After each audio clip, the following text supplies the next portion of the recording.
DSWD nagsagawa ng assessment sa mga lugar na binaha sa Region 12. Brigada Sheila Matibag, ibrigada mo.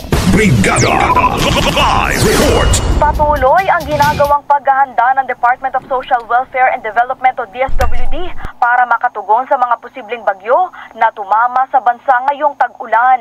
Kasabay niyan ay ikinasa ng ahensya ang validation at assessment sa bahagi ng Socsargen, partikular na sa mga lugar na naapektuhan ng baha kahapon.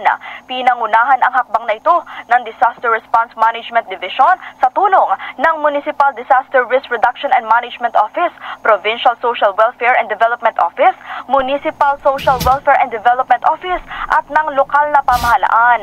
Samantala, naka-blue alert status na ngayon ang Disaster Response Command Center o DRRC ng DSWD at nakapag-preposition na rin ito ng nasa 3 milyong mga family food packs bilang paghahanda at pagbabantay sa sama ng panahon. In the heart of changing lives, ako si Brigada Sheila Matibag ng 105.1 Brigada News FM Manila, The Music and News Authority. Ang bahaging ito ay hatid sa atin ng Standout ES4 Capsule. Simulang tuparin ang pangarap ng iyong anak. And stunting now,